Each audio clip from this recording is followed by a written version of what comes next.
अस्सलाम वालेकुम, मैं हूं आपका होस्ट ताहिर खान। ताहिर दी 12 मैन शो में आपको खुशामदीद कहता हूं। पाकिस्तान बा मुकाबला इंग्लैंड, कल से टेस्ट मैच स्टार्ट है।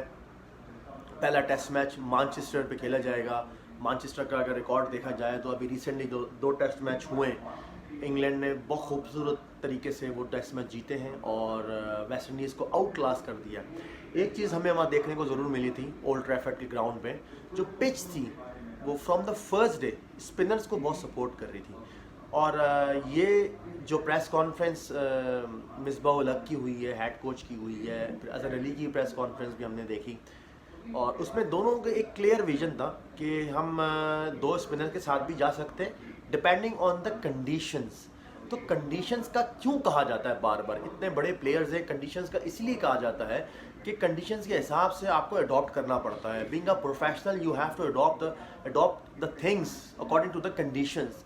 तो जो कंडीशंस वहाँ है, तो स्पिनर्स की अगर मैं बात करूँ, इंग्लैंड के पास तो एक ही बेस्ट ऑफ स्पिनर है, उसके अलावा तो कोई ऑफ स्पिनर नहीं है। उनके पास कोई स्पिनर ऐसा मौजूद नहीं है सिवाय एक लेफ्ट आर्म स्पिनर के, लेकिन वो क्योंकि नहीं खिलाते वो बेस्ट को ज़्यादा कंसिडर करते हैं।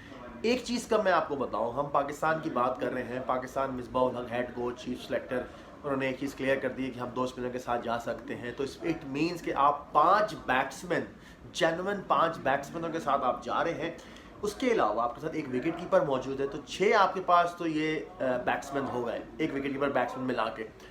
इसके बाद आप अगर शादाब को डालते हो एज एन ऑलराउंडर, आप कह रहे हो, जो मैं समझता हूँ कि एज एन ऑलराउंडर अभी वो नहीं बना है, ऑलराउंडर नहीं बना है, ऑलराउंडर कैटेगरी में नहीं आया है।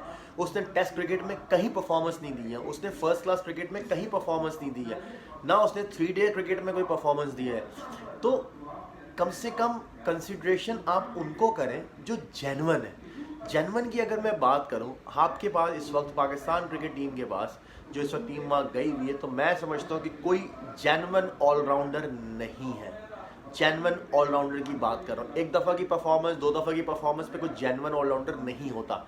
अगर हम मिसालें दें, अब्दुल रज़ाक की मिसाल आपके सामने, अजहर महमूद की मिसाल आपके सामने, मैं पाकिस्तान की इसीलिए मिसाल दे रहा हूँ, हमें दूसरे मुल्कों से कोई कंसर्न नहीं है। हम अपने मुल्क में अपने लोगों की हमें मिसाल देनी चाहिए। हम जगह जगह के लोगों की मिसाल दे रहे होते।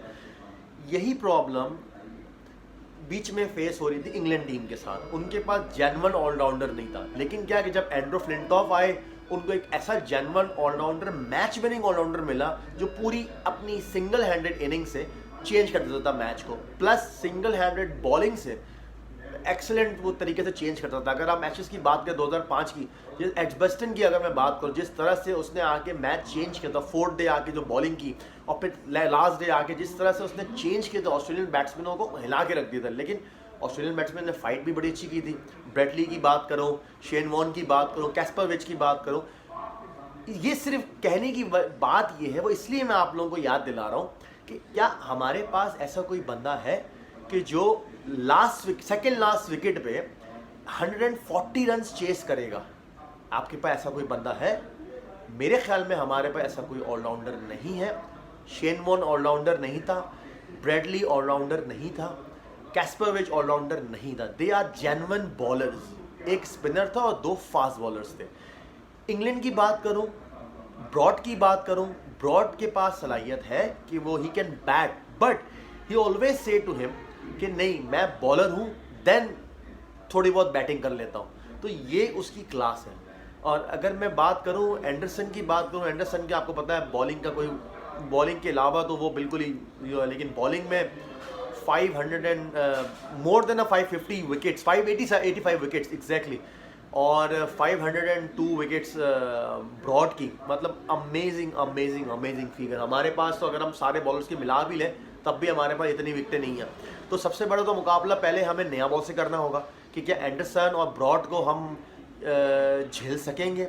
नया बॉल की इसलिए मैं बात कर रहा हूँ, इसलिए इंपॉर्टेंट है नया बॉल, क्योंकि शान मसूद और Abid Ali, they were extreme form before that covid come. उससे पहले तो ये लोग बहुत ज़बरदस्त फॉर्म में थे, लेकिन जब गैप आता है, फिर जब वापस आप क्रिकेट में आते हैं, हमें एक एडवांटेज मिला है कि हम अर्ली ऑन चले गए हैं इंग्लैंड। वहाँ की कंडीशंस, वहाँ की चीज़ों को हम यूज्ड टू हो चुके हैं। हम बायोसिक्योर उस सिस्टम में रहे हैं, हम सही तरीके से सामने आ रहे हैं। फिर मैचेस हम लोगों ने खेले हैं, आपस में कॉम्पिटिशन्स हो रहा है, लड़के आपस में जेल हो रहे हैं, which is very good sign. लेकिन स्टिल क्या नया बॉल हमारे दोनों ओपनर्स सही तरीके से उसको हैंडल कर सकेंगे? अगर दोनों में सलाहियत बहुत है, मल्टी टैलेंटेड है दोनों, लेकिन अगर ये हैंडल नहीं कर पाते हैं तो हमारे पास प्रेशर आएगा 1 डाउन 4 नंबर 5 नंबर पे, अजहर अली, असद शफीक और आपके बाबर आजम पे। तो ये जब अर्ली ऑन आके खेलेंगे तो नया बॉल ही होगा। तो नया बॉल, ये लोग यूज टू नहीं है नया बॉल खेलने के, खासतौर पे इंग्लैंड की कंडीशंस में, इंग्लैंड के ग्राउंड्स पे, इंग्लैंड के बॉलर्स पे। तो हमारे ख़ास तौर पे जो ओपनर्स हैं, शान मसूद और आबिद अली का ये काम है कि वो अच्छे तरीके से नया बॉल को यूटिलाइज़ करें। जो लेफ़्ट करने की है वो लेफ़्ट करें, जो खेलने का बॉल है वो खेलें, पॉजिटिव खेलें, नेगेटिव नहीं जाना कि यार मैं अब आउट हो जाऊंगा या अब आउट हो जाऊंगा, बॉल बेट हो जाएगी। नहीं, जहाँ बॉल मिले वो मारो, ये कहीं भी जहन में नहीं आना चाहिए। क्योंकि आप अगर पॉजिटिव खेलोगे तो आपके आने वाले बैट्समैन, उनके जहन में पॉजिटिविटी आएगी कि यार पिच कुछ नहीं कर रही। जब उन्होंने नया बॉल इतने मुश्किल कंडीशंस में खेला और परफॉर्म किया तो यार नाउ इज़ आवर टाइम, तो हमने भी जाके परफॉर्म करना है। तो यही क्वालिटी है, आपको कन्वर्ट करना है। आबिद अली, शान मसूद परफॉर्म करते हैं, it comes to Azhar Ali आपके कैप्टन पे, फिर बाबर आजम वाइस कैप्टन पे, फिर असद शफीक पे। मतलब ये तीनों जो स्लॉट है हमारी, ये बहुत एक्सट्रीम है। फिर हमारे पास एक बैट्समैन शॉर्ट पड़ेगा, क्योंकि हम अगर 2 स्पिनर से जा रहे हैं। अब हमें 6 नंबर पे, मुझे नहीं पता कि 6 नंबर पे हम किसको खिलाएंगे।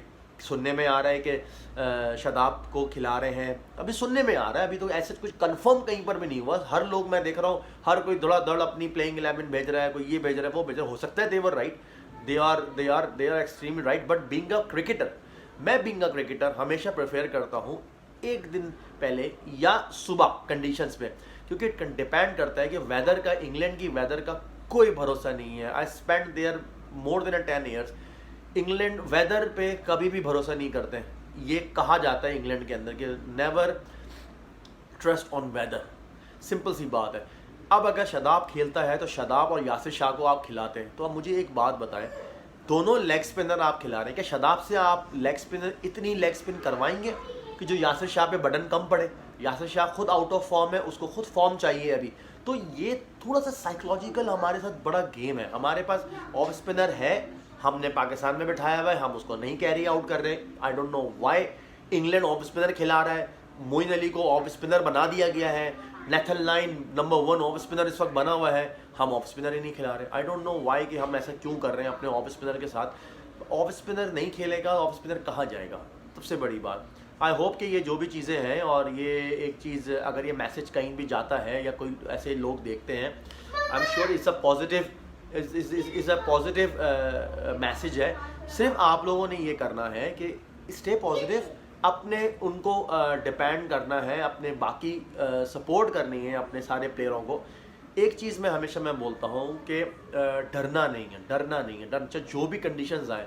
If you are a professional cricketer, so you have to perform चाहे एनी कॉस्ट, चाहे ग्रीन विकेट हो, डस्टी पिच हो, क्रैक्स बड़े हों, या लो बाउंस पिच हो, बाउंसी पिच हो, whatever you are, if you have a bat, you just go and perform. Watch the ball, not watch the bowler. Simple सी बात है, मैं हमेशा बोलता हूँ, बॉल को देखो बैट्समैन, या जब आप बॉलर होते हो, मैं बीइंग अ बॉलर होता था तो मैं बैट्समैन की फुटवर्क देखता था या उसके बैट्स को देखता था, उसके फेस रीडिंग में एक दफ़ा नोट करता था, उसके बाद मुझे आइडिया होता था कि हाँ इसकी क्या फेस रीडिंग्स है। तो ये तो परफॉर्म गई तो इंटरनेशनल क्रिकेट खेलने, they know better than all. और जो फैसिलिटीज़ इनके पास है वो चाहे हमारे पास तो नहीं थी, लेकिन अब तो बहुत एडवांस हो चुके हैं। अब तो जूम इतना ईजी हो जाता है कि आप कहाँ से कहाँ तक देख सकते हैं इस चीज़ को। तो ये हमें डिपेंड करता है। एंड जो हमारे बॉलिंग अटैक खेलेगा, आई एम श्योर कि मोहम्मद अब्बास खेलेगा, शाहीन आफरीदी खेलेगा और आपका नसीम शाह खेलेगा, क्योंकि ये यार बेस्ट है इस वक्त, ये बेस्ट है आपकी लॉट में। ठीक है, वहाँ वहाब रियाज बैठा हुआ है, उस्मान शिनवारी है, सोहेल खान ने बैक टू बैक 2 पंजे लगाए हैं, अच्छी चीज़ है, प्रेशर डाल रहा है, प्रेशर डाल। यही हमारे पास चीज़ होनी चाहिए कि हमारा बेंच तगड़ा होना चाहिए। जब बेंच से प्रेशर आएगा तो ऑटोमेटिकली आगे जो प्लेइंग 11 वाले ना वो परफॉर्म करेंगे। तो ये बेसिकली हमें फोकस करना है। अब कल टेस्ट मैच शुरू हो रहा है, अब टेस्ट मैच को किस तरह से हमने देखना है, किस तरह से स्टार्ट होगा। So hope for the best, और I wish them good luck to Pakistan cricket team. Azhar Ali being a captain, जितने भी प्लेयर्स हैं उन सबको मैं विश करता हूँ, खासतौर पे मोहम्मद रिजवान को, क्योंकि विकेट कीपर आपका बैकबोन होता है। और इफ़ यू परफॉर्म वेल, और डेफिनेटली हम लोगों को बहुत ज़्यादा सपोर्ट मिलेगी। और जिस तरह से कंडीशंस कल की होंगी, I am sure Misbah ul Haq, Younis Khan, Waqar Younis, Mushtaq Ahmed, they are the big names over there, वो कंडीशंस के हिसाब से प्लेइंग 11 खिलाएंगे। Wish you all the best guys, और इंशाअल्लाह आप लोगों से बहुत जल्द मुलाकात होगी। डे 1 के बाद अपना रिव्यू लेके मैं हाजिर होऊंगा। टिल देन टेक केयर, अल्लाह हाफिज़।